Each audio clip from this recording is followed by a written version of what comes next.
ام الکتاب، ام القرآن، ام الانوار، ام العائمہ، ام المعصومین، ام العلم، ام الہدی، ام الحسن، ام الحسین، ام المحسن، ام العباس و ام ابیہا سیدہ فاطمہ الزہرا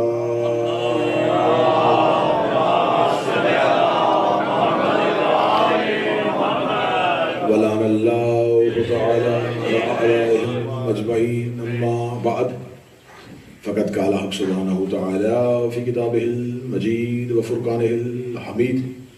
بسم اللہ الرحمن الرحیم. والذی انزل سکینۃ فی قلوب المؤمنین. بلندر صلوات.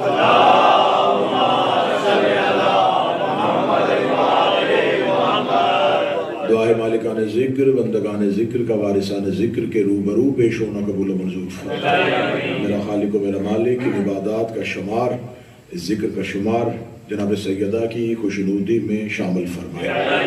مجالس اعزا کا انتظام و انصرام کرنے والوں کی توفیقات خیر میں اضافہ فرمائے. حاضر مومنین و مومنات کی جتنی بھی شرعی حاجات ہیں وہ اپنی بارگاہ میں مستجاب فرمائے. ہمارے اس عمل سے، ہمارے اس عشق سے، ہماری اس محبت سے ہمارا مولا ہم پہ راضی ہو اور ہمارے اس ذکر کو اجر رسالت کی ادائیگی کے طور پر قبول فرمائے. دعاؤں کی قبولیت کے لیے مل کے بآواز بلند صلوات تلاوت فرمائے.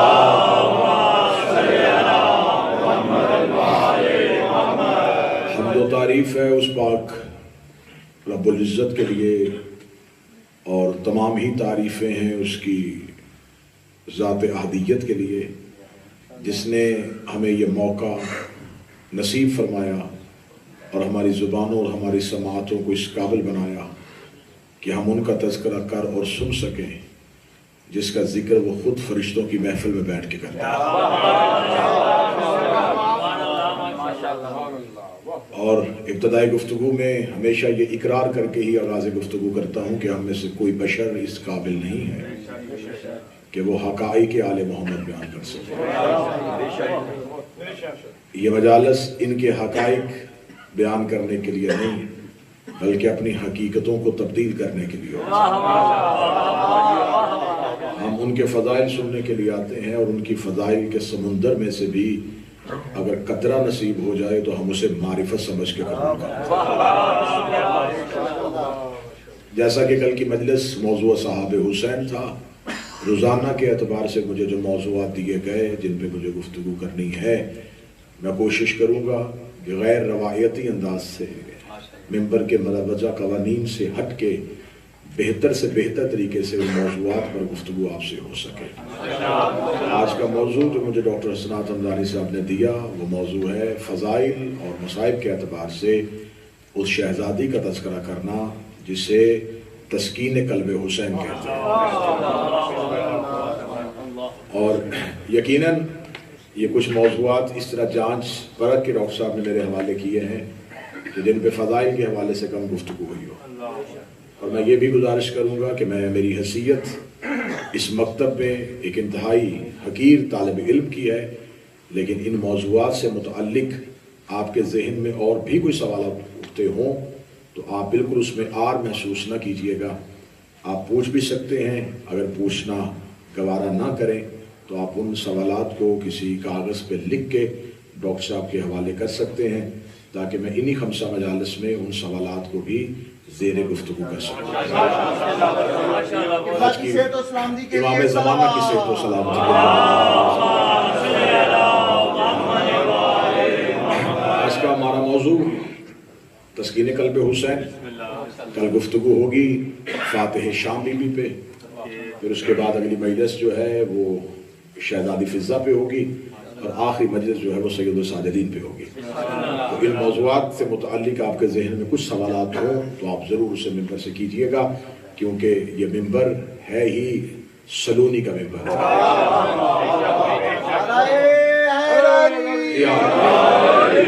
گفتگو ہے اس شہزادی پہ جن کی حیات طیبہ مختصر ہے لیکن ہم یہ نہیں کہہ سکتے سورہ کوثر چھوٹی ہے تو وہ صورت نہیں.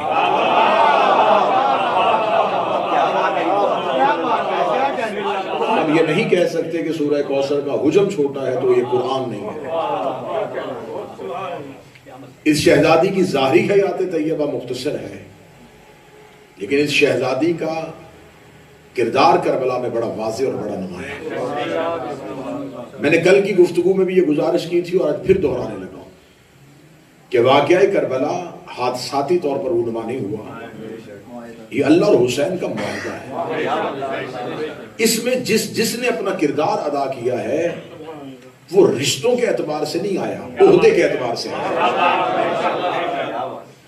اس کے پاس کوئی منصب ایسا موجود ہے جسے خدا نے کربلا میں اسے رکھا ہے. تو غیر روایتی انداز یہ ہے کہ آپ کبھی بھی کربلا کو رشتوں کے اعتبار سے نہ پڑھیے گا کہ بیٹی باپ کے ساتھ ہے، پھوپھی بھتیجے کے ساتھ ہے، ماں اولاد کے ساتھ ہے. یہ رشتے ہماری پہچان کے لیے ہیں، ورنہ کربلا میں یہاں ہر کوئی اپنی حیثیت سے کربلا میں موجود ہے. اگر ہم یہ کہیں کہ امام حسین علیہ السلام بیٹی سے پیار کرتے تھے تو اس لیے شہزادی آئی، تو جنہیں مدینہ چھوڑ کے کیا اس سے پیار نہیں کرتے تھے؟ تو عدل امامت پہ سوال آ جائے گا. بہت سے واقعات ایسے ہیں جو روزہ خوانی میں مشہور ہوئے لیکن ان کے تاریخی حقائق بالکل مختلف ہیں. جیسا کہ ہم آپ کے سامنے مقتل پڑھتے ہوئے منبر سے بیان ہوتا ہے کہ یوم عاشور امام حسین علیہ السلام کو بیٹی کا خط ملا. اب ہم اسے جب بھی پڑھتے ہیں اسے مصائب کی صورت میں منبر سے بیان کیا جاتا ہے کہ ایک بیٹی جو مدینہ رہ گئی تھی اس نے اے روز عاشور قاصد کو بھیجا اور امام حسین علیہ السلام کو ایک خط بھیجا. تاریخی اعتبار سے اس کے مصدر یہ ہیں کہ امام حسین جب مدینہ سے چلے تو مسند امامت میں کسی کو چھوڑ کے آنا ضروری تھا.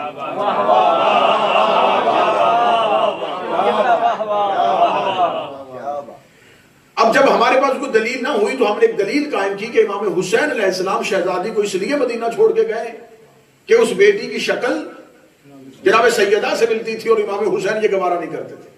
یہ کہیں نص معصوم نہیں ہے، یہ تخیل ہے، خیال ہے اور اچھا خیال ہے. اسے یہ نہیں کہا جا سکتا کہ اس خیال سے توہین آل محمد واقع ہوئی ہے. اچھا خیال ہے، روزہ خوانی میں ہوا، چل گیا، لیکن اسے نص نہیں سمجھ سکتے، اسے دلیل نہیں سمجھ سکتے.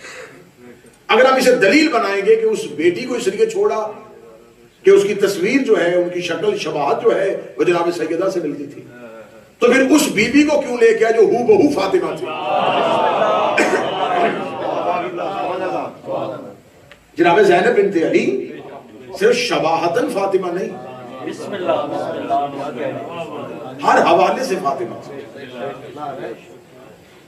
تو جسے چھوڑ کے آئے ہیں وہ بھی معاہدے میں لکھا تھا اور جسے لے کے آئے ہیں وہ بھی معاہدے میں لکھا تھا. کیونکہ امام حسین اگر مدینہ مسند خالی چھوڑ کے آ جاتے تو مسند امامت پہ کون بیٹھتا؟ اور حجت کے پاس یہ اختیار ہوتا ہے، یہ اپنی مرضی سے کسی کو اپنا نائب بنا سکتی ہے. امام حسین علیہ السلام نے جناب مسلم بن عقیل کو کوفہ بھیجا اور کوفہ والوں کو خط لکھا کہ میں اسے اپنا نائب بنا کے بھیج رہا ہوں. وہ نائب امام بنے لیکن حکم امام کے ساتھ. اب اگر کوئی یہ کہے کہ نائب امام ثابت ہے کہ امام کا نائب کوئی بھی ہو سکتا ہے تو اس کے لیے شرط ہے کہ اس کا تعین بھی امام نے کیا.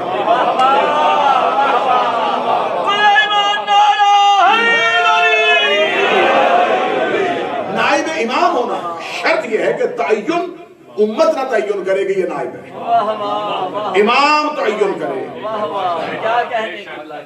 کہ یہ میرا نائب ہے. جناب مسلم بن عقیل کوفہ نائب بنے، محمد حنفیہ کو مکہ میں نائب بنا کے بٹھا دیا. آپ مکہ میں رہیں، آپ یہاں پہ موجود رہیں گے تاکہ کوئی بھی مورچہ خالی نہ رہے. اب مدینہ میں دہلیز اہل بیت وہ دہلیز تھی جہاں صرف اور صرف ماننے والے نہیں آتے تھے، غیر مسلم بھی اسلام قبول کرنے کے لیے جب مدینہ آتے تھے تو وہ پوچھتے تھے کہ وہ دہلیز کون سی ہے جہاں سے رسول تھے. تو ایک تانتا بندہ کون ہے؟ ہم مسلمان ہونا چاہتے ہیں لیکن ہمارے کچھ سوالات ہیں. ہم کلمہ پڑھنا چاہتے ہیں لیکن کچھ سوالات کرنا چاہتے ہیں. تو اب یہاں پہ مسند علم پہ کسی ایسی شخصیت کا ہونا ضروری تھا جو نائب امام بن کے ان سوالات کے جواب دے سکے. تو امام حسین نے جب اپنی بیٹی فاطمہ صغریٰ کو مدینے میں چھوڑا تو بیٹی نے باپ سے کہا بابا مجھے کیوں نہیں لے کے جا رہے؟ فرمایا صغریٰ میں تم سے وہی کام لینا چاہتا ہوں جس کام کی بقا کے لیے ہم کربلا جا رہے ہیں. تمہارا یہاں رہنا نصاب کربلا سے باہر نہیں. معاذ اللہ یہ نہیں ہے کہ تم اتنی ضروری نہیں تھی کہ تمہیں کربلا کے نصاب، تم نصاب کربلا میں شامل ہو، لیکن تمہارا مدینے رہنا اس لیے ضروری ہے. اگر مسند علم خالی ہو گئی تو لوگوں کو دین کون بتائے گا؟ اور امام حسین نے بتایا کہ کیونکہ میں امام ہوں تو میرا دور امامت، امام جانتے تھے 10 محرم یوم عاشور، کہ یوم عاشور 10 محرم تک اس دور کا نائب امام میں ہوں. اس کے بعد اگلا امام سجاد ہے، وہ نائب کسے بناتا ہے وہ اس کی ذمہ داری ہے. لیکن میرے دور امامت میں نائبہ آپ ہیں. جسے نائبہ بنا کے بھیجا اسے پتا تھا کہ 10 محرم امام حسین کی شہادت کا دن ہے. اس نے قاصد کو بھیجا کہ یوم عاشور جا کے بابا کو تحریری طور پہ بتا دے کہ جس مسند پہ آپ نے مجھے بٹھایا تھا اس مسند پہ بیٹھ کے میں نے اتنے علمی سوالات کے جواب دے دیے.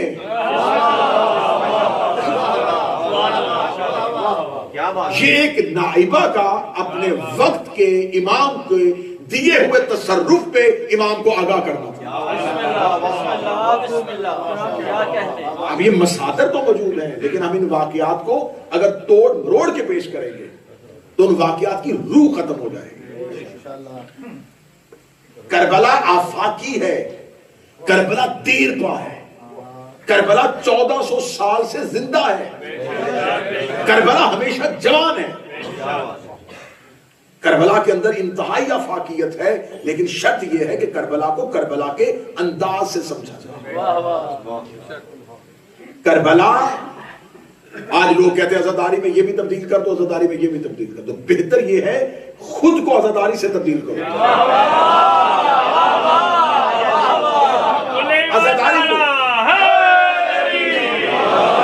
عزاداری کو آپ کی ترمیم کی ضرورت نہیں ہے. عزاداری کو کوئی ضرورت نہیں ہے کہ آپ اس میں ترمیم لے کے. بہتر یہ ہے کہ آپ اپنی ذات میں عزاداری سے ترمیم لے کے. مجلسوں کا نصاب بہتر کرنے کی بجائے مجلسوں سے اپنی ذات بہتر کیجیے. اب یہ نہ کریں کہ مجلسوں کا نصاب بدلا جائے. دیکھیں مجالس میں وہ یہ باتیں تو ہو نہیں رہی، یہ باتیں ہونی چاہیے، یہ باتیں مجلس ہوتی ہی فضائل اور مصائب کے لیے. وضو ٹھیک کرانا اور نماز کے ارکان بتانا والدین کی ذمہ داری ہے. ہمارے 2 مورچے ہیں، ایک منبر ہے ایک مصلی ہے. مصلی اور محراب جو ہے وہ کرتا ہے فروعات کی تبلیغ اور منبر کرے گا اصول کا تحفظ. عقیدہ بیج ہے، عمل فصل ہے. اگر بیج اچھا نہیں ہوگا تو فصل اچھی نہیں ہوگی. ہم منبر سے بچوں کو عقائد بتائیں اور محراب جو ہے وہ بچوں کو اعمال بتائیں. تو لہذا ہر ہستی کا کربلا میں موجود ہونا اس کی مرکزی حیثیت کی طرف نشان ہے. اس معصومہ کا کربلا میں آنا کیونکہ بی بی کی مختصر حیات طیبہ ہے 4 سال. اس شہزادی پہ گفتگو کرنے سے پہلے میں یہ بات ضرور کہوں گا کہ یہ بی بی بھی کربلا میں بیٹی بن کے باپ کے ساتھ نہیں، ضرورت بن کے امام کے ساتھ.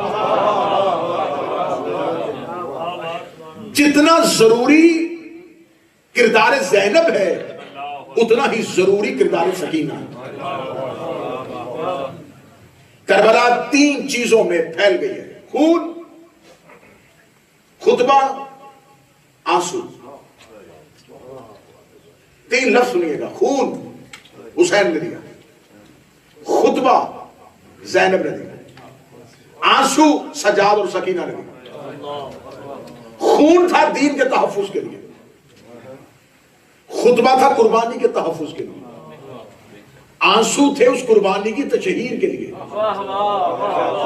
یعقوب نہ روتے تو کسی کو پتا نہیں تھا کہ یوسف کنویں میں ہے.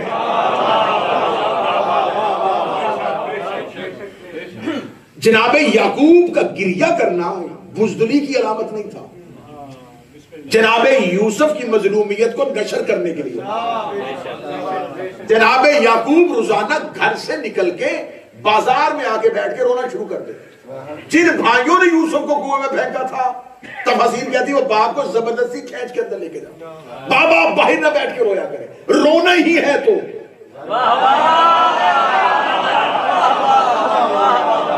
آپ گھر کے اندر رہا کریں. کیوں؟ جب یعقوب روتے تھے تو رستے میں گزرتا ہو کے رکتا تھا. کون ہے؟ اللہ کا نبی. اتنا سخت رو رہا ہے, کیا ہوا اس کے ساتھ؟ ساتھ ہی جناب یعقوب کہانی شروع کر دیتے. میرا ایک بیٹا ہے, نام اس کا یوسف ہے, آنے والے دور کا نبی ہے. اب قاتلوں کو خطرہ پڑ گیا کہ اگر کہانی بازار میں سنائی جاتی رہی تو ہمارے چہرے پہچانے جائیں گے. اللہ نے قرآن میں پوری کی پوری سورت بھیج دی. خدا نے کردار بتا دیے تھے. خدا نے بتایا صرف صبر نہیں کیا یعقوب نے, گریہ بھی کیا ہے. صبر ہوتا ہے ذات کے لیے, گریہ ہوتا ہے قربانی کو نشر کرنے کے لیے. سجاد صرف صبر نہیں کر رہے تھے, گریہ کر کے قربانی کو نشر بھی کر رہے تھے. سکینہ صرف صبر نہیں کر رہی تھی, گریہ کر کے قربانی کو نشر کر رہی تھی. لفظ سکینہ قرآن میں 6 مرتبہ ہے. لفظ سکینہ کا استعمال قرآن میں 6 مرتبہ ہے. میں نے آج قرآن سے ایک آیت لی ہے. خدا کا بسم اللہ الرحمن الرحیم, هو الذی انزل سکینۃ فی قلوب المؤمنین. وہ اللہ وہ ہے جس نے مومنوں کے قلوب میں سکینہ کو نازل کیا. جو مومنین کے قلوب پہ آئے وہ مومنین کی تسکین. سکون ہوتا ہے ہمیشہ سینے کے لیے, تسکین ہوتی ہے سینے کے لیے. خدا کہتا میں نے مومنین کے قلوب پہ تسکین کے لیے سکینہ کو نازل کیا. اب یہاں پر لفظ سکینہ سے مراد ڈائریکٹلی معصومہ نہیں, لیکن معنی کے اعتبار سے تسکین, سکون. اس کا مطلب اللہ تسکین نازل کرتا ہے, کافروں کے لیے نہیں, مومنین کے لیے. جو مومنین کے لیے ہو وہ تسکین اور ہوتی ہے. جیسے مومن کا درجہ بڑھتا جائے گا تسکین کا درجہ بھی بڑھتا جائے گا. گفتگو سے ایک لمحے کے لیے میں ٹوٹ رہے بھائی. عام مومن ہوگا تو تسکین بھی عام ملے گی, اور اگر کوئی امیر المومنین ہوگا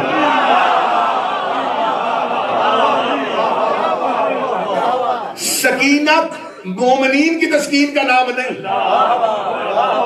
حسین کہتے میری بیٹی میری تسکین ہے. امام حسین کیوں کہا کرتے تھے جناب سکینہ صلوات اللہ علیہا کے اس شہزادی کی والدہ گرامی جناب رباب. اس کا تلفظ اردو زبان میں اکثر رباب کہا جاتا ہے. پیش کے اعتبار سے اسے نہیں پڑھیں گے, پیش کے ساتھ پڑھیں گے تو غلط ہو جائے گا. رباب پیش کے ساتھ پڑھے تو ساز کو کہتے ہیں, اگر زبر کے ساتھ پڑھیں گے تو تلفظ ٹھیک ہے. رباب, رباب کا منجد میں قاموس میں لغت میں ترجمہ ہے ایک سفید بادل.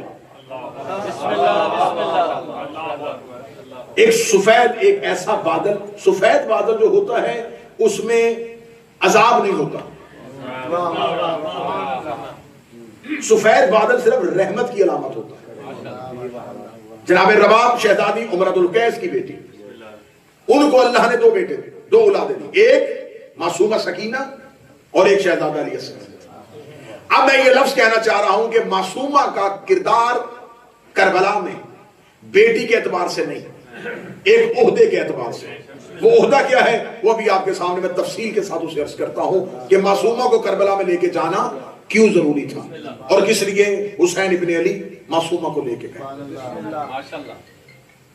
2 اولادیں ہیں, ایک شہزادہ علی اصغر اور ایک معصومہ. دونوں کی حیات مختصر ہے, کام اعلیٰ ہے.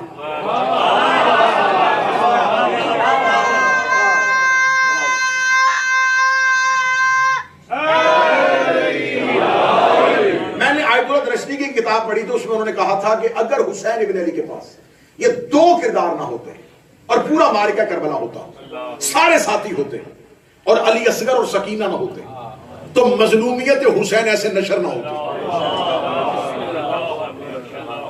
شہزادہ علی اصغر یعنی کہ امام حسین کے لشکر میں سب سے کم عمر کم سن سپاہی اور اسے سب سے آخر میں لے کے آئے.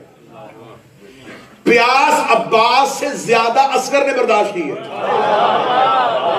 یہ جملہ مصحف کے اعتبار سے نہیں، فضائل کے اعتبار سے. شدت تشنگی اور شدت پیاس امام حسین کے سارے ساتھیوں میں سے زیادہ شہزادہ علی اصغر نے برداشت کی، کیونکہ آخر میں آئے، سب سے آخر میں آئے. اب ضرورت کیا تھی حسین ابن علی کو علی اصغر کو میدان میں لے کے؟ 6 ماہ کے بیٹے کو کیوں لایا؟ قرآن کہتا ہے جب زلیخا نے عصمت یوسف پہ حملہ کیا تو نام یوسف پہلی کوٹری سے دوسری میں گئے. جیسے جیسے جاتے رہے دروازے کھلتے رہے. دروازے کھلتے ہوئے دیکھ کے یوسف بھی گزرتے گئے، کیونکہ یوسف نبی تھے. انہیں پتا چل گیا تھا کہ میں تو عصمت بچانے کے لیے پہلی کوٹری میں گیا تھا. اگر پہلی سے دروازہ کھلا ہے تو اس کا مطلب یہ میرا اللہ میرے لیے کھول رہا ہے. اللہ نے پہلی سے دوسری میں بلایا، دوسری سے تیسری میں بلایا، حتیٰ کہ 7ویں کوٹری تک دروازے کھلتے گئے اور یوسف گزرتے گئے. میرے اللہ تو نے اپنے نبی کی عصمت ہی بچانی تھی، پہلے میں بچا لیتا. 7ویں کوٹری میں کیوں لے کے آیا؟ 7ویں کوٹری میں اللہ اس لیے لے کے آیا، گواہ 7ویں کوٹری میں تھا.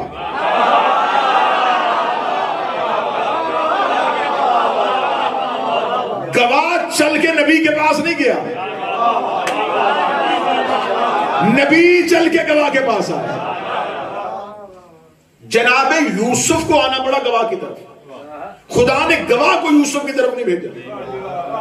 خدا نے اصول بنا دیا کہ جو جس کا گواہ ہوتا ہے، جو جس پہ شاہد ہوتا ہے، اس حجت کو اس کی طرف جانا پڑتا ہے.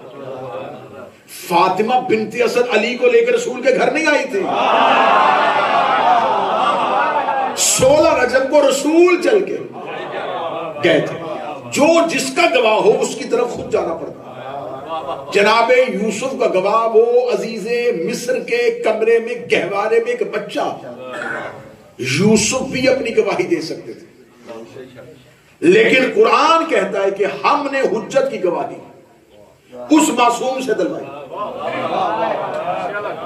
کیونکہ معصوم کی گواہی کے لیے معصوم کا ہونا ضروری ہے. یوسف عزیز مصر کے محل میں تھے، دوسرا معصوم تھا کوئی نہیں. کافر کے محل میں خدا نے ایک معصوم بچے کی زبان سے یوسف کی عصمت کی گواہی دلوائی. ماننی پڑ گئی کیونکہ معصوم گواہی دے رہا تھا.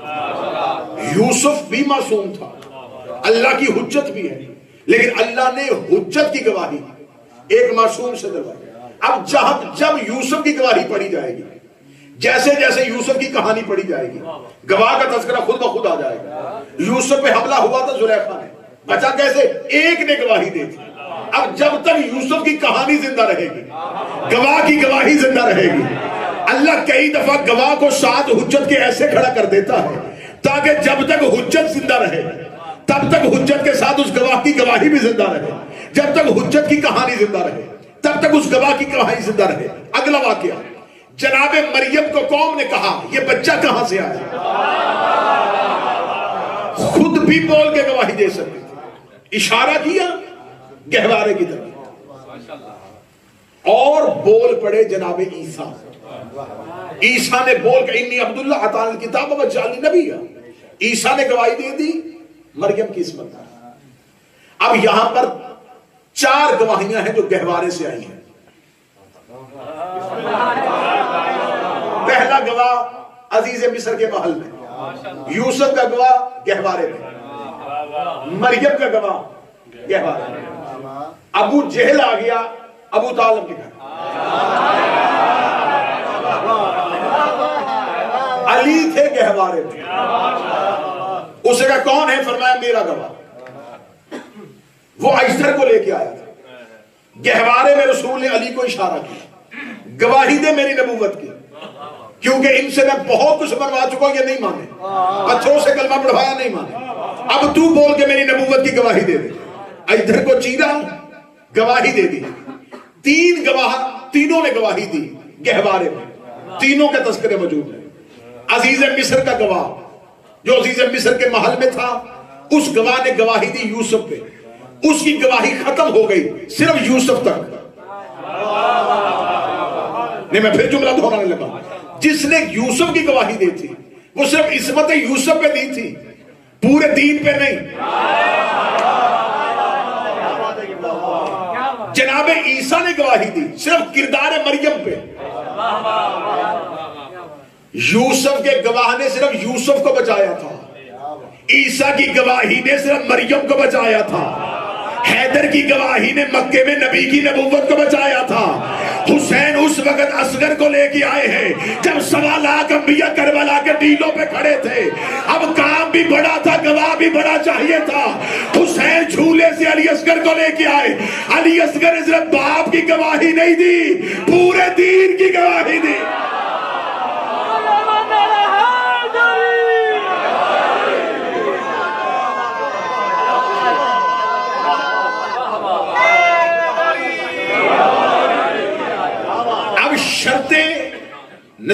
نصاب شہادت کیا ہے، گواہی کا نصاب کیا ہے؟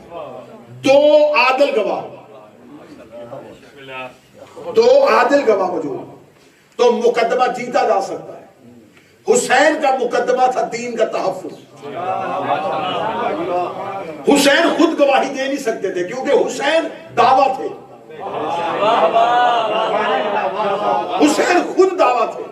جیسے جناب زہرا نے مقدمہ فتح میں خود اپنی گواہی اس لیے نہیں دی، زہرا دعویٰ تھی، علی گواہ تھے، حسنین گواہ تھے۔ کبھی بھی دعویٰ خود گواہ نہیں ہوتا، دعویٰ خود دلیل نہیں ہوتا۔ اب حسین ابن علی کربلا میں کائنات کا سب سے عظیم مقدمہ۔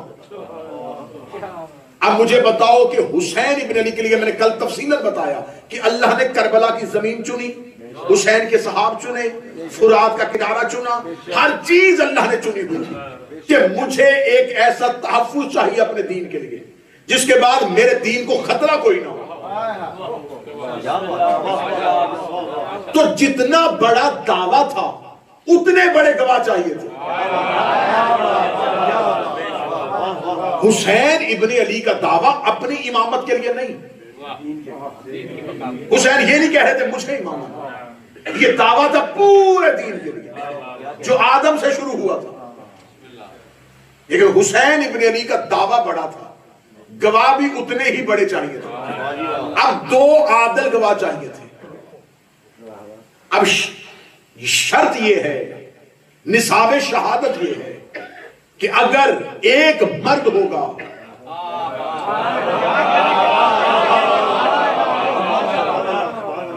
تو 2 عورتیں چاہیے۔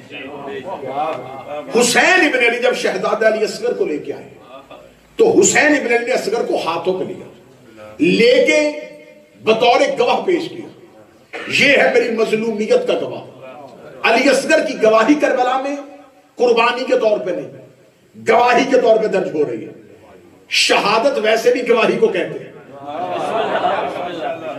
علی اصغر نے گواہی دی، اب علی اصغر کی گواہی ہو گئی۔ ویسے اگر سن کے اعتبار سے دیکھا جائے تو بچوں کی گواہی نہیں ہوتی، سن کے اعتبار سے دیکھا جائے تو نصاب شہادت میں نابالغ کی گواہی نہیں ہوتی، لیکن جہاں عصمت آ جائے وہاں بلوغت کی شرط نہیں ہوتی، کیونکہ معصوم گہوارے میں بھی منبر میں بیٹھے بوڑھے سے افضل ہوتا ہے۔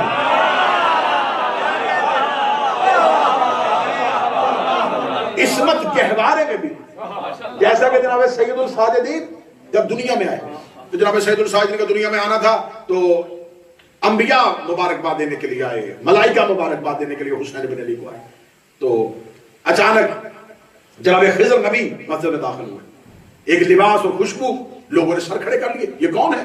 یہ تو شخص یہاں کا رہنے والا نہیں ہے۔ وہ آئے اور انہوں نے آ کے امام حسین کو سلام کیا اور مبارک دی، اور مبارک دینے کے بعد کہا کہ میں زیارت چاہتا ہوں۔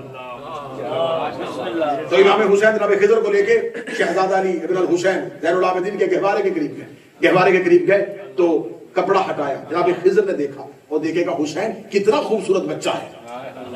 کس نے کہا؟ خضر نبی نے۔ خضر کون ہے؟ موسیٰ کا استاد، عارف، کہا کیا کتنا خوبصورت بچہ ہے. اتنا کہنا تھا یا کتابیں کہتے سید الساجدین گہوارے سے بولے. بول کر خضر تو جانتا ہے تو نے اللہ سے دعا کی تھی کہ مجھے ایک ولی کی زیارت کروا. اللہ نے تیری دعا کو قبول کیا تھا. پھر 17 ربیع الاول کو ایک ولی آیا تھا, تو نے اس کے چہرے کی زیارت کر کے کہا مجھے اگلے ولی کی زیارت کروا. پھر اگلا ولی دنیا میں 13 رجب کو آیا تھا, تو نے اس کے چہرے کی زیارت کی تھی, تو نے کہا اگلے ولی کی زیارت کروا. پھر 15 رمضان کو اگلا ولی آیا, تو نے اس کی زیارت کی تھی, تو نے کہا مجھے اگلے ولی کی زیارت کروا دے. پھر 3 شعبان کو اگلا ولی آیا تھا, تو نے کہا مجھے ان کے پیچھے نماز پڑھنے دیجئے. پھر تو نے اگلے ولی کے پیچھے نماز پڑھی تھی. کل میرے پیچھے نماز پڑھ رہا تھا, آج مجھے بچہ کہہ رہا ہے.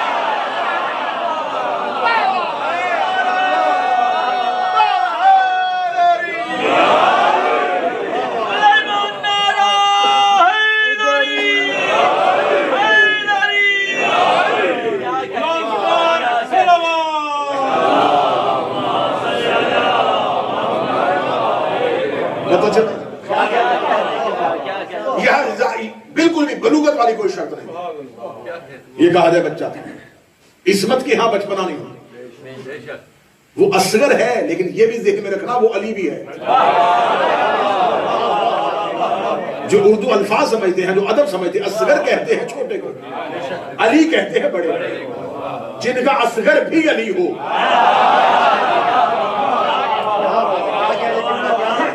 اصغر ہے لیکن علی ہے. اور یہ بھی ذہن میں رکھنا اصغر سے پہلے علی ہے. پہلے علی ہے اور پھر اصغر ہے. پہلے بڑا ہے پھر اصغر ہے. بلوغت شرط نہیں. ایک بالغ گواہی کے برابر اصغر کی گواہی. اب ایک گواہی کربلا میں ہو گئی, ایک گواہی اگلے معصوم کو شام میں چاہیے. یہ ذہن میں رکھنا وقت بیتا جا رہا ہے اور موضوع کھلتا جا رہا ہے. ہر علی کے لیے ایک فاطمہ کا وجود ضروری ہے.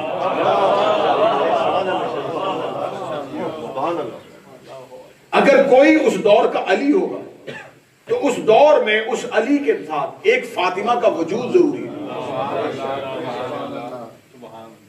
کربلا میں حسین علی ہے, زینب فاطمہ ہے, شام میں سجاد علی ہے, سکینہ فاطمہ.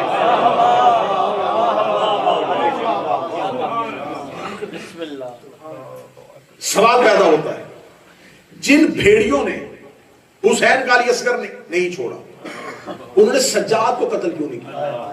میں فضائل پڑھ لوں. کیا یہ اہمیت سجاد سے واقف نہیں تھے؟ کیا انہیں پتہ نہیں تھا کہ اگلا امام یہ؟ اور اگر یہ امام حسین کو شہید کر سکتے تھے تو سید الساجدین کو کیوں نہیں کیا؟ یہ کرنا چاہتے تھے, کوئی ہونے دے نہیں رہا تھا. یہ نہیں ہے کہ یزیدیوں نے سجاد کو قتل نہیں کرنا چاہا, کسی نے سجاد کو قتل ہونے نہیں دیا. جب مولا امیر المومنین کے گلے میں رسی ڈال کے لے کے جا رہے ہیں تو آپ کیا سمجھتے ہیں کہ علی کو قتل نہیں کرنا چاہتے؟ قتل کرنا چاہتے تھے. یہ قتل کے ارادے سے آئے تھے. یہ قبیلوں میں سے لوگوں کا تعین کر کے لے کے آئے تھے. انہوں نے ہر خاندان کا ایک ایک بندہ لیا تھا. یہ جو 40 افراد نے ہجوم کیا تھا زہرا کے دروازے پہ, جا کے ہسٹری پڑھو, کتاب سلیم بن قیس پڑھو, یہ 40 لوگ کس مجمع سے لیے گئے تھے؟ یہ ہر قبیلے کا ایک بندہ لیا گیا تھا تاکہ قتل علی کا الزام عرب کے کسی ایک قبیلے پہ نہ آئے. اگر قصاص لے گا بھی تو کون لے گا؟ پورا 40 قبیلوں پہ محیط پورا عرب قتل علی کی ذمہ داری اپنے ہاتھوں میں لے لے گا. ہر قبیلے کا ایک فرد لیا گیا, زہرا کے دروازے پہ ہجوم کیا گیا, دروازے کو جلا کے علی کو اندر سے لے کے آئے. قتل کرنا چاہتے تھے لیکن کسی نے قتل ہونے نہیں دیا. میں فضائل پڑھ رہا ہوں تاکہ مجھے جناب سکینہ پڑھنے میں آسانی ہو سکے کہ کردار فاطمہ کردار علی کے ساتھ کیوں ضروری ہوتا ہے. ہر دور کی فاطمہ ہر دور کے علی کے تحفظ کے لیے کیوں ہوتی ہے. جب یہ مولا کو لے کے آ رہے تھے تو یہاں پر جناب سلمان کھڑے تھے. ایک شخص دوڑتا ہوا کہے گا سلمان تو کہتا تھا تیرا امام علی بڑا بہادر ہے, وہ دیکھ علی کے گلے میں رسی ہے اور کیسے سر جھکائے ہوئے نہیں چلتا ہے. تو کہتا تیرا علی شجاع ہے. یہی سوال 1400 سال بعد بھی علی کے نوکروں پہ ہو رہے. علی نے تلوار کیوں نہیں اٹھائی تھی؟ علی نے یہ کیوں نہیں کیا تھا؟ علی نے وہ کیوں نہیں کیا تھا؟ امام ہوتا ہے اللہ کا نمائندہ. امام وہ کرتا ہے جو اللہ چاہتا ہے. اور کبھی بھی مخلوق کا کہ یا کام نہیں بنتا کہ وہ یہ پوچھے کہ اللہ یہ کیوں نہیں کر رہا. اللہ کافروں کو رزق کیوں دے رہا ہے؟ اللہ یہودیوں کو پیسہ کیوں دے رہا ہے؟ تو یہ سوال مخلوق کا خالق پہ نہیں ہوتا. جیسے مخلوق خالق پہ سوال نہیں کرتی، ایسے ریت امام پر سوال نہیں کرتی. بطور شیعہ امام کی اطاعت کر سکتے ہو، خاموش بھی ہے تو امام، جنگ بھی کر رہا ہے تو ایک لمحے کے لیے تمہارا سوال امام پر آیا، تم ریت سے خارج ہو گئے. امام آ رہے سر جھکاؤ. اس نے کہا سلمان یہ تیرا امام ہے، سر کیوں جھکاؤ؟ لیکن سوال کس سے ہوا؟ جو ایمان کے 10ویں درجے پر آیا، وہ یقین کی آخری منزل پہ بیٹھا ہوا. کسی عام شیعہ کا نام تو سلمان نہیں، یقین کے آخری زینے پہ بیٹھے ہوئے کو سلمان کہتے ہیں. جناب سلمان کا جواب سنیے گا کتنا بہترین عقیدہ. جناب سلمان نے کہا یہ علی کے گلے پہ رسی نہیں، یہ رسی ہے خلافت کے گلے میں، اور جیت ہے امامت کی. یہ علی کے گلے کی رسی بتا رہی ہے کہ میرا علی امام ہے. بھئی رسی کیوں ڈالی گئی تھی کہ ہمیں خلیفہ کہو، ہمیں خلیفہ کہو. سلمان نے کہا یہ رسی بتا رہی ہے کہ ہمارا امام علی ہے. اس کا رسی بتا رہی ہے امام علی ہے. سلمان کا قرآن پڑھا ہے؟ کہ لگا ہاں. فرمایا وہ دعا ابراہیم یاد ہے جب ابراہیم نے کہا انی جاعلک للناس اماما، خدا نے کہا میں نے تجھے انسانوں کا امام بنا دیا. ابراہیم نے کہا ومن ذریتی، کیا میری ذریت میں بھی امامت دے گا؟ خدا نے کہا یہ عہدہ ظالموں کو نہیں ملے گا. کہنے لگا ہاں ہاں قرآن میں نے پڑھا ہے کہ اللہ نے ابراہیم کی نسل سے کہا تھا کہ میں یہ وعدہ ظالموں سے نہیں کروں گا. سلمان نے کہا اب بتا جس نے گلے میں رسی پہنی ہے وہ ظالم ہے یا جس نے پہنائی ہے وہ ظالم ہے؟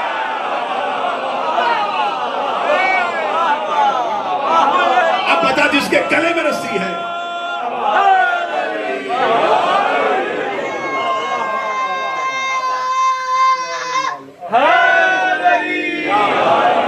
تو بتا جس کے گلے میں رسی ہے یہ ظالم ہے جس نے پہنائی ہے یہ کہہ لگا مظلوم تو علی ہے. فرمایا پھر میرا علی تو جیت گیا. اللہ نے کہا تھا امامت مظلوموں کو ملے گی، ظالموں کو نہیں ملے گی. سلمان نے چلتے ہوئے فوراً نکلے، رک. خدا نے قرآن میں کہا تھا میں زمین کا وارث انہیں بناؤں گا جنہیں زمین پر کمزور کرنے کی کوشش کی جائے گی. اب بتاؤ یہ علی کو کمزور کیا جا رہا ہے کہ نہیں کیا جا رہا؟ یعنی کہ گلے میں رسی بھی ہے اور امامت تبلیغ کر رہی ہے. یہاں سے میں جملے کے ساتھ متصل ہونے لگا ہوں. امامت کے گلے میں رسی بھی ہو تو امامت پھر بھی محفوظ رہتی ہے. بظاہر گلے میں رسی ہے، وقت کا علی ہے، لیکن ایک دہریہ جو بالکل لا دین تھا، بے دین تھا، ملحد تھا، وہ سمجھتا تھا کوئی اللہ ہے ہی نہیں. اس نے مولا امیر المومنین کے گلے میں رسی دیکھی، بھاگا ہوا ہے. کیا لگا کلمہ پڑھنا چاہتا ہے. امیر المومنین کا کیوں کلمہ پڑھنا چاہتا ہے؟ اس نے کہا میں نے تجھے جنگوں میں لڑتے بھی دیکھا، آج میں تجھے سر جھکا کے چلتے بھی دیکھا. اب مجھے یقین ہو گیا تیرا کوئی اللہ ہے جو تجھے چلا رہا ہے. اب کتنے ایسے واقعات میں امامت کے پڑھوں کہ بظاہر کمزور نظر آنے والی امامت اصل میں وہی مضبوط ہوتی ہے. اب یہ علی کو قتل کے ارادے سے لے کے آئے، قتل کرنا چاہتے تھے. کردار علی تحفظ دین، کردار فاطمہ تحفظ علی. ہر دور کا علی دین کو بچاتا ہے اور ہر دور کی فاطمہ علی کو بچاتی ہے. جیسے ہی گلے میں رسی آئی جناب سیدہ دروازے پہ آئی. بیوی نے کہا اگر تم نے علی کے گلے سے رسی نہ نکالی میں سر کے بال کھولوں گی، میں بد دعا کروں گی. اتنا کہنے کے بعد بی بی نے ابھی ہاتھ اٹھائے. یا مدینے کے لوگ کہتے ہیں ہم نے مسجد نبوی کی دیواروں کو اتنا اٹھتے ہوئے دیکھا کہ نیچے سے تیز گھوڑا رفتار گھوڑا گزر سکتا تھا. مکہ کے لوگ کہتے ہیں کہ جس دن علی کے دروازے پہ یہ ہجوم کیا گیا اس دن ہم نے بیت اللہ کی دیواروں کو اٹھتے ہوئے دیکھا. کیونکہ اللہ جب زمین پر عذاب نازل کرنے لگتا ہے تو اپنی نشانیوں کو اٹھا لیتا. اور یہ بات عرب کے ذہنوں میں تھی. جیسے ہی انہوں نے مسجد اور مکہ کو اٹھتے ہوئے دیکھا ان کے ذہن میں آ گیا کہ فوراً ابھی عذاب آ جائے گا. انہوں نے علی کے گلے سے رسی نکال دی. یہ علی کو قتل کرنا چاہتے تھے بددعائے فاطمہ کے ڈر سے. یہ شام غریبہ سید الساجدین کو قتل کرنا چاہتے تھے زینب عالیہ کی بددعا سے ڈر گئے. یہ شام میں سجاد قتل کرنا چاہتے تھے. اب شام میں یہاں علی کے ساتھ ایک فاطمہ کا ہونا ضروری ہے. یہ بہن بھائی کے ساتھ رسی میں قید نہیں, یہ فاطمہ تحفظ علی کے لیے چل رہی ہے. یہ استقلال سکینہ تھا, یہ عزم سکینہ تھا جس نے امامت کی کمر کو مضبوط رکھا. شہزادی پہنچ گئی شام میں. ذہن میں رکھیے گا, خون خطبہ آنسو, خون حسین کا, خطبہ زینب کا, آنسو سجاد و سکینہ کا. جب شام میں پہنچے تو شام میں پہنچ کر بی بی زینب سے بات اللہ علیہ جو فاتح شام شہزادی, انہوں نے خطبہ دیا تھا دربار یزید میں. یہ بات ذہن نشین کرنے والی ہے. بی بی کے خطبے یا بازار شام کا ہے یا دربار یزید کا ہے. جناب سکینہ نے دربار یزید میں خطبہ نہیں دیا. بی بی سکینہ نے خطبہ دیا ہے قصر یزید میں, یزید کے ذاتی گھر کے اندر. اب گھر کے اندر والا خطبہ زیادہ مشکل تھا کیونکہ جو دربار میں دیا گیا تھا اس میں درباریوں کو بٹھایا گیا. بازار میں ہجوم تھا, دربار میں یمن, روم, جگہ جگہ سے آئے ہوئے سفیر اور اس کے وی آئی پی مہمان دربار میں تھے. آؤ بتاؤ میں کہ میں نے کیسے بدلہ لیا ہے. وہاں بی بی نے خطبہ دیا. ایک ایسی منزل آئی, میں فضائل پڑھ رہا ہوں, جب یزید نے کہا کہ کیونکہ میرے گھر کی مستورات دربار میں نہیں آ سکتی, دربار میں لوگ زیادہ ہیں, تو لہٰذا ایسے کرو کچھ قیدیوں کو تھوڑی دیر کے لیے میرے گھر کے اندر بھیجو تاکہ میرے گھر کی خواتین ان قیدیوں کو مل سکے, ان کو دیکھ سکے. اس نے اپنے گھر میں 3 عورتوں کو بٹھایا, ایک یزید کی زوجہ, ایک یزید کی بہن, ایک یزید کی بیٹی. اب میں جناب سکینہ کا کردار پڑھنے لگا. یہاں تک میں لے کے 45 منٹ لگے مجھے کردار سکینہ کو یہاں تک لے کے آنے کے لیے. اب 3 عورتیں یزید کے گھر کے اندر بیٹھی. ایک یزید کی بیوی, اس کا نام بھی ہند تھا.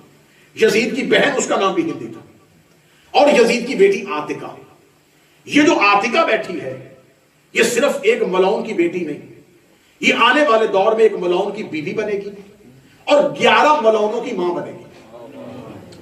یہ صرف ایک قاتل امام کی بیٹی نہیں, ایک قاتل کی بیوی بنے گی اور 11 قاتلوں کی ماں بنے گی. یہ اس کی شادی ہوئی تھی عبد الملک بن مروان سے جو خود بھی قاتل امام تھا اور اس کے بعد اس کی نسل میں 11 ائمہ کے قاتل تھے.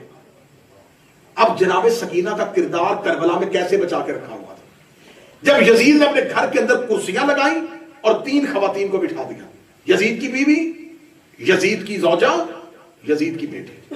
اس نے سپاہیوں سے کہا جاؤ قید خانے سے, زندان سے کہو کہ 3 عورتوں کو میرے گھر کے اندر بھیجے. جب سپاہی گئے اور سجاد سے کہا کہ علی ابن الحسین ہمارے حاکم نے اپنے گھر کے اندر ایک محفل کا انتظام کیا, اس نے اپنے گھر کی خواتین کو قیدیوں سے ملا دیا, تو 3 خواتین کو گھر کے اندر بھیجنا. اب سید الساجدین نے بی بی زینب کی طرف دیکھا. عربوں کے ہاں قانون پایا جاتا تھا, میدان جنگ میں سامنے والے مد مقابل کو دیکھ کے ادھر سے لشکر میں سے بھیجے جاتے تھے. اب میں حملہ سکینہ پڑھنے لگا. جیسا کہ پہلی جنگ ہوئی تھی اسلام کی بدر, کافروں میں سے آئے تو ادھر مسلمانوں میں سے 3 لوگ گئے. کافروں نے کہا ہم نہیں لڑیں گے, ہمارے ہم نسب بھیجو, ہم نے بھاری برابری کے بھیجو. یہ تم نے کن کو بھیج دیا ہے, ہم بڑے خاندانوں کے ہیں, بڑے خاندانوں والے بھیجو. لہذا جیسے سامنے والا حملہ کرے ادھر سے ویسا ہی بھیجنا پڑتا ہے. اب یہاں پر 3 کردار نہیں یزید کے گھر میں بیٹھے ہوئے, یہ 3 تاریخ کے ایسے لوگ بیٹھے ہوئے ہیں جن سے آگے مرتب ہونی ہے کہانی. جناب زینب یہاں سے 3 خواتین نہیں بھیج رہے, 3 لشکر بھیج رہے ہیں. بی بی زینب اٹھی, زندان میں نگاہ دوڑائی. بی بی نے 3 ہستیوں کا انتخاب کیا. بی بی جانتی تھی کہ اندر کون کون بیٹھا ہے. بی بی نے جناب ام کلثوم سے کہا آپ اٹھیے, بی بی رباب سے کہا آپ اٹھیے, سکینہ اب اٹھ. 3 بیبیاں زندان سے نکلی, ادھر 3 عورتیں بیٹھی گھر کے اندر. جیسے ہی زندان سے قصر یزید کے اندر یہ 3 خواتین گئی, یزید کی بہن نے گفتگو کی بی بی ام کلثوم سے, یزید کی زوجہ نے گفتگو کی بی بی ام رباب سے. یہ گفتگو رسمی تھی, رسمی گفتگو تھی. جیسے ہوئی اس کے بعد یزید کی بیٹی عاتکہ ملونہ, اس نے جناب سکینہ کی طرف دیکھا, جناب سکینہ کی طرف دیکھے, اس نے جناب سکینہ سے کہا ما انت تکلم, کیا تو گفتگو نہیں کرتی, کیا تو نہیں بولتی. اتنا کہنا تھا. اب یہاں پر کردار سکینہ اٹھا. بی بی سکینہ نے دیکھا, بی بی سکینہ نے کہا میں بات کرنا چاہتی ہوں لیکن یہ سوچ رہی ہوں کروں کس سے. اب میں خطبہ معصومہ شروع کروں گا. میں گفتگو کرنا چاہتی ہوں لیکن سوچ رہی ہوں کس سے کروں, کوئی میرے ہم پلہ نہیں. اتنا کہنا تھا. یہ عاتکہ بنت یزید نے پوچھا تو کون ہے. جناب سکینہ کا تو مجھے نہیں جانتی, الست تعرفونی, کیا تجھے میرا تعارف نہیں ہے. انا بنت الامام, میں امام کی بیٹی ہوں. انا بنت ذول حسب الحشام, میں عزتوں والے کی بیٹی ہوں. انا بنت الصفاء والمروہ, میں صفا و مروہ کی بیٹی ہوں. انا بنت مزمل و یاسین, میں مزمل و یاسین کی بیٹی ہوں. انا بنت کعبہ قوسین و سدرۃ المنتہی, میں کعبہ قوسین اور سدرۃ المنتہی کی بیٹی ہوں. انا بنت صاحب السلونی, میں صاحب السلونی کی بیٹی ہوں. انا بنت خلیل اللہ, میں خلیل اللہ کی بیٹی ہوں. اتنا جامع تعارف کروایا. یزید کے محل کی دیواروں نے لرزنا شروع کیا. یہ کون بچی ہے جس کا لہجہ علی والا ہے, جس کا عزم حیدر کرار والا ہے, جس کی گفتگو میں عباس کی جھلک نظر آ رہی ہے. بی بی اس انداز سے خطبہ دے رہی تھی. یزید کے گھر کی محل کی دیواروں نے علی کا لہجہ نہیں سنا تھا, علی کا عزم نہیں سنا تھا, علی کا استقلال نہیں سنا تھا. سکینہ ایک ہی وقت میں محمد بھی بن رہی تھی, علی بھی بن رہی تھی, عباس بھی بن رہی تھی. بی بی اپنا تعارف بڑھاتی جا رہی تھی. بی بی کبھی زمین کے فضائل پڑھتی تھی, کبھی آسمان کے فضائل پڑھتی تھی. بی بی اپنا تعارف کرواتی اتنا غضبناک تعارف ہو گیا کہ یزید کے محل میں, یزید کے گھر کے اندر بیٹھی 3 خواتین کے جسم پہ لرزہ طاری ہو گیا. یہ کون بچی ہے جو اتنا غضبناک تعارف کروا رہی ہے. اتنا غضبناک تعارف کروانے کے بعد بی بی نے یزید کی بیٹی کی طرف دیکھا اور دیکھا اب تو بتا تو کس کی بیٹی ہے. اتنا کہنا تھا. وہ کہتی انا عاتکہ بنت یزید, میں یزید کی بیٹی عاتکہ ہوں. بی بی نے عاتکہ کی طرف دیکھا, پھر مسکراتے ہوئے یزید کی بیوی کی طرف دیکھا اور دیکھا تیری ماں نے تیرے ساتھ جھوٹ بولا ہے. تو یزید کی بیٹی نہیں ہے, تو ایک غلام کی بیٹی ہے.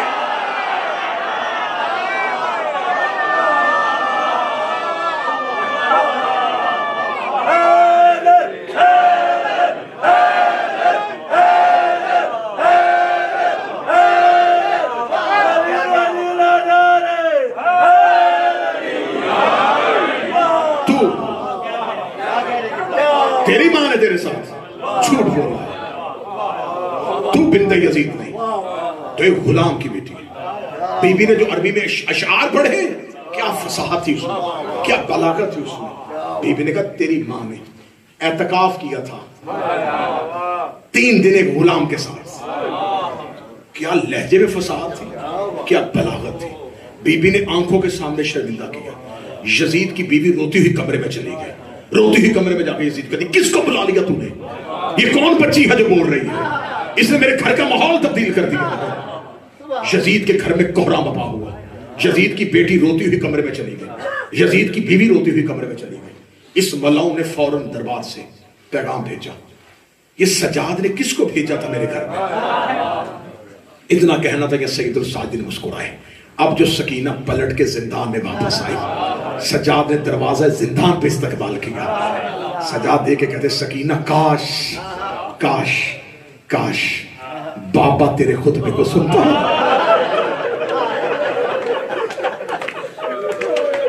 سکینہ تو نے حسین کی لوری کا سر دکھا دیا.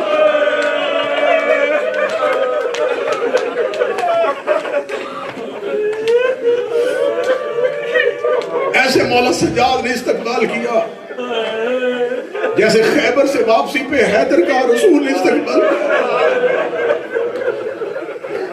بار بار سکینہ کا ماتھا چوما، اور میں امام ہو کے قربان جاؤں سکینہ، ایسا خطبہ دے کے آئی ہے یزید کے گھر کے اندر، یزید کے گھر میں کوہرام بپاؤ گے۔ یہ کہنے کے بعد اگلی سطر میں پڑھنے کے بعد نہ بھی مصحف پڑھو، تمہارے لیے کم از کم موت کی آخری رات تک رونے کے لیے کافی ہے۔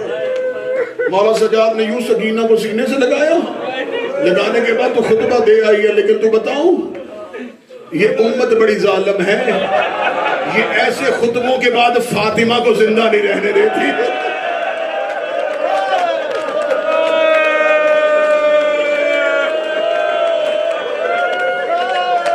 جیسا خطبہ تو دے آئی ہے، سکینہ بھی تجھے زندہ نہیں رہنے دیں گے۔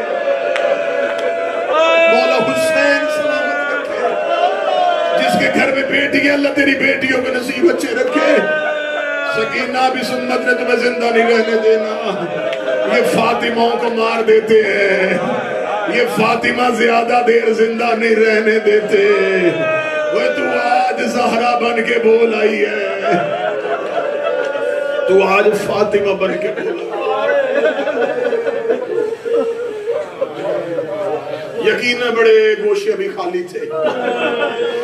معصومہ کا بچپن سناتا، حسین سے محبت سناتا، غریب زہرا کی تمنا کا نام سکینہ ہے، حسین کی حسرت کا نام سکینہ ہے۔ 3 سال کی عمر تھی جب مدینہ چھوڑا۔ مولا حسین عصر کے نوافل گھر میں آ کے پڑھتے تھے۔ مولا حسین جب سے سکینہ پیدا ہوئی، مولا حسین نے عصر کے نوافل مسجد میں پڑھنا چھوڑ دیا۔ سکینہ گہوارے میں ہوتی تھی، حسین اپنا مصلی سکینہ کے جھولے کے ساتھ لگاتے، ہر 2 رکعت نفل ختم کر کے سکینہ کا ماتھا چومتے، کبھی سکینہ کی کلائیاں چومتے۔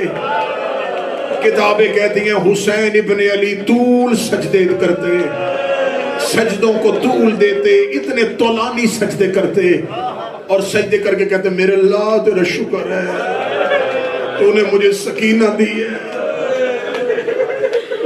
کتابیں کہتی ہیں مولا حسین جناب سکینہ کے ملنے پہ اتنا شکر پروردگار کرتے جیسے زہرا کے ملنے کے بعد رسول کی عطا۔ جب تک گہوارے میں تھی حسین اپنا عصر کے نوافل کا مصلی سکینہ کے گہوارے کے ساتھ کرتے۔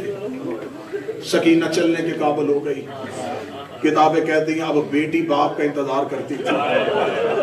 اب حسین گھر آتے تو صحن میں 2 مصلے بچھے ہوتے، ایک میں بیٹی بیٹھی ہوتی، ایک میں بابا آ جاتا۔ سکینہ اپنے بابا کے ساتھ نماز پڑھتی، حسین کھانا کھاتے تھے۔ کتابیں کہتی آغا مہدی لکھنوی کی کتاب ہے، سکینہ اپنے ہاتھوں سے لقمے توڑ توڑ کے حسین کو کھلایا، حسین چھوٹے چھوٹے لقمے توڑ کے سکینہ کو کھلایا۔ یہ محبت کا عالم، ایسے باپ اور بیٹی مدینہ میں رہے۔ کتابیں کہتی سوتی ہی حسین کے سینے، سکینہ ماں کے پہلو سے واقف ہی نہیں تھی، سکینہ سوئی ہی حسین کے سینے۔ اشتباہ ہوا، کچھ لوگوں نے تاریخ میں لکھا نہیں یہ بیٹی سکینہ، یہ رقیہ تھی، نام اس کا رقیہ تھا۔ آج بھی شام جاؤ رقیہ لکھا ہوا ہے، میں نے اس پہ پوری تحقیق کی۔ عرب کے لوگ کہتے ہیں کہ کیونکہ سجاد نے معصومہ زندان کے اندر دفنائی تھی، معصومہ کی قبر چھپا دی تھی۔ 132 ہجری تک تو بنی امیہ کی حکومت رہی ہے، 132 ہجری تک لوگوں کو پتہ ہی نہیں چلا کہ حسین کوئی بہن دفنا گیا۔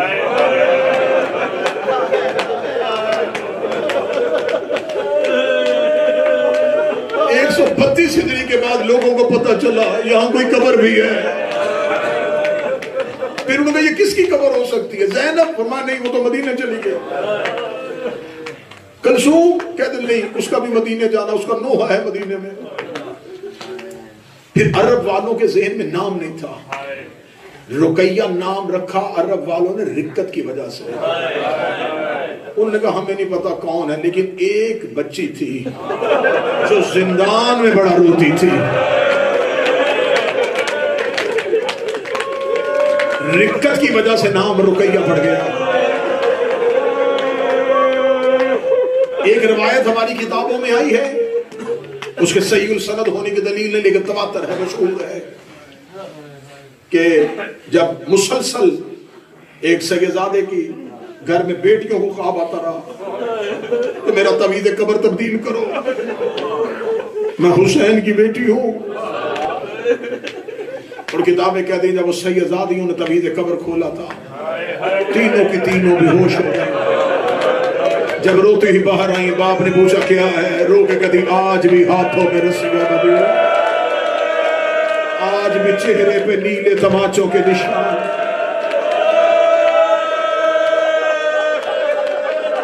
بڑا درد ہے بی بی سکینہ کے مصائب میں، بڑا درد ہے.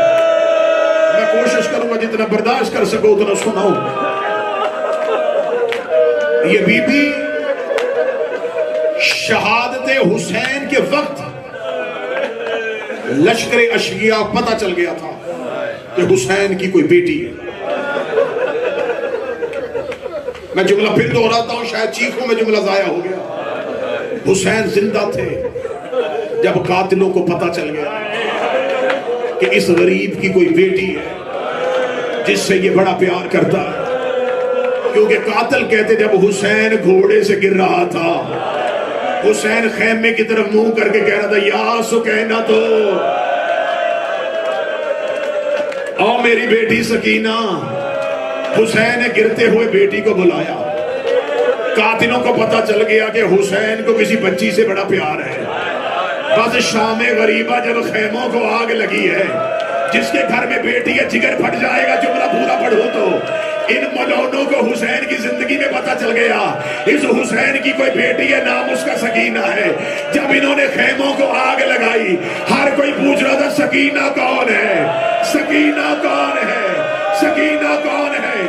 حمید ابن مسلم کہتا ہے شام غریبہ جیسے تسبیح کا دھاگا ٹوٹتا ہے اور دانے کربلا میں بکھرتے ہیں، ایسے سیدوں کے یتیم بکھرے. کوئی کسی لاش میں چلا گیا، کوئی کسی لاش میں چلا گیا.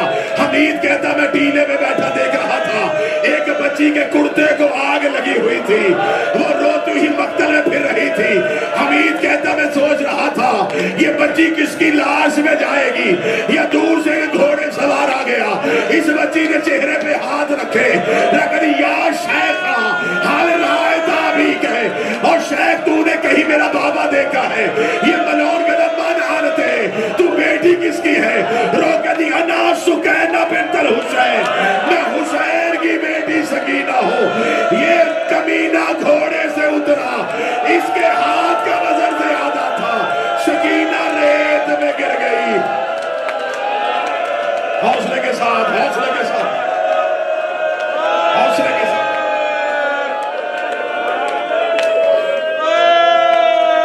جس کی آنکھ میں آنسو نہیں آیا سر جھکا کے ہائے کہہ دینا، کیونکہ میں حسین کی بیٹی کا مصائب شروع کر چکا. حمید کہتا میں دیکھ رہا تھا اس بچی کے چہرے میں تماچا لگ گیا. حمید کہتا میرا دل بیٹھ گیا.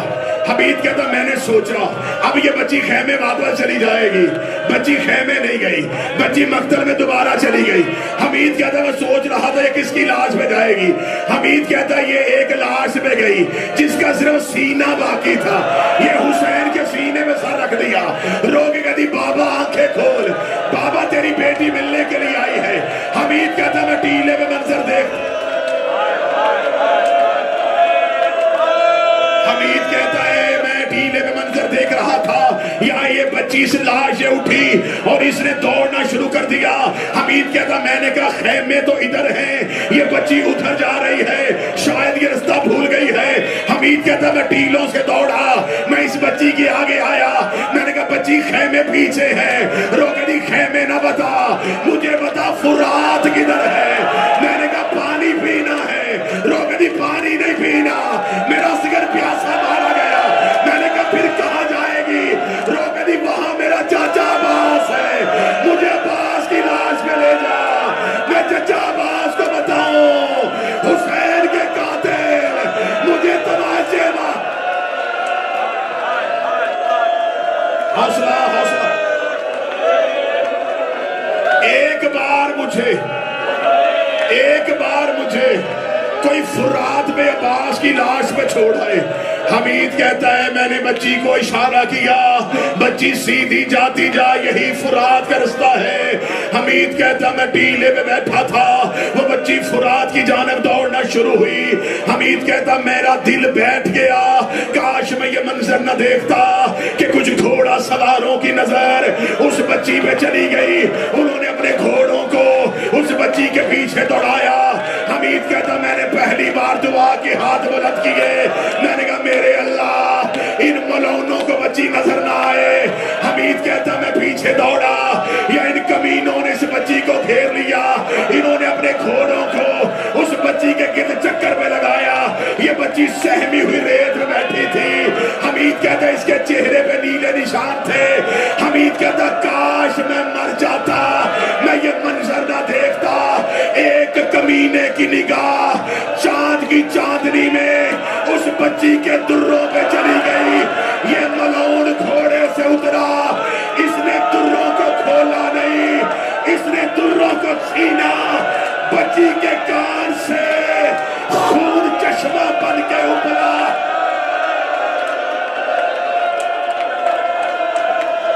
اجازت ہو میں پڑھوں؟ برداشت کرو تو میں سکینہ کے درد پڑھوں۔ 4 سال کی ام المصائب در چھینے گئے، کنڈیاں نہیں کھولی، دروں کو چھینا، دروں کو چھینا، دروں کو چھینا۔ میں خدا کی قسم منبر پہ کہہ رہا ہوں، میں ڈر رہا ہوں کسی سید کا جگر نہ پھٹ جائے۔ جب یہ در واپس ہوئے تھے، امام باقر کہتے ہیں میرا بابا غش کھا گیا، کیونکہ دروں کے اوپر سکینہ کے گوشت کے ٹکڑے لگے تھے۔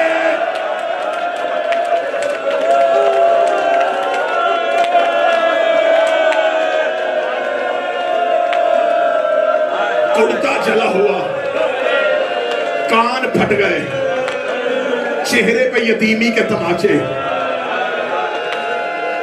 سہمی ہوئی آ کے جلے ہوئے خیموں کی اوٹ میں بیٹھ گئی۔ ساری رات بیٹھی رہی، لیٹ سکتی نہیں تھی، کان زخمی تھے، بات کسی سے کر نہیں رہی تھی، بابا مارا گیا تھا، سہمی ہوئی بیٹھی تھی۔ یا 11 محرم کی صبح آ گئی۔ میں ایک ایک روایت کربلا سے لے کے آیا ہوں، میں تمہیں رلانے کے لیے نہیں، میں اپنی عبادت کے لیے مصحف پڑھ رہا ہوں۔ سادات وغیرہ سے رات 11 محرم کی صبح آ گئی۔ ان ملعونوں نے سواریاں کھڑی کی، انہوں نے کہا ایک ایک بی بی اونٹوں پہ سوار ہو جاؤ۔ بی بی زینب بدے ہاتھوں سے ایک ایک کو سوار کرواتی رہی۔ بی بی زینب کی آواز آئی سجاد سکینہ کو میرے ساتھ بیٹھنے دینا، یہ رات کی زخمی ہوئی ہے، میں اسے اپنی سواری میں بٹھاؤں گی، کیونکہ مجھے حسین نے وصیت کی تھی زینب میری بیٹی کا خیال رکھنا، میرے بھائی کی امانت ہے، میں سکینہ کو اپنی سواری میں بٹھاؤں گی۔ جب بی بی زینب سکینہ کو سواری میں بٹھانے لگی، شمر ذی الجوشن ملعون اور سنان ابن انس، حسین ابن نمیر، یہ ملعون آئے، انہوں نے آ کے اس بچی کو کون بٹھائے گا؟ زینب کی آواز ہے میری سواری میں بیٹھے گی، میں غلط پڑھوں مجھے حسین معاف نہ کرے، تو رو کے ماتم نہ کر سکے، تو جانے سکینہ جانے۔ یہ ملعون دے کر یہ بچی کسی کے ساتھ سوار نہیں ہوگی، اس بچی کو علیحدہ اونٹ پہ بٹھاؤ۔ ان ملعونوں نے ایک اونٹ منگوایا، سکینہ رات کی زخمی تھی، سکینہ اونٹ پہ بیٹھی، میں نے حسین ضامن دیا ہے۔ ان ملعونوں نے سکینہ کے پاؤں اونٹ کے ساتھ رسی سے باندھ دیے، رسی سکینہ کو باندھنا تھا، زینب اونٹ سے گر گئی، رو کے کہتی او ملونو، اور میری 4 سال کی بچی، اور ظالموں، اور میری سکینہ کا بدن لہو سے تر ہو گیا۔ سکینہ کربلا سے شام تک اتنی زخمی،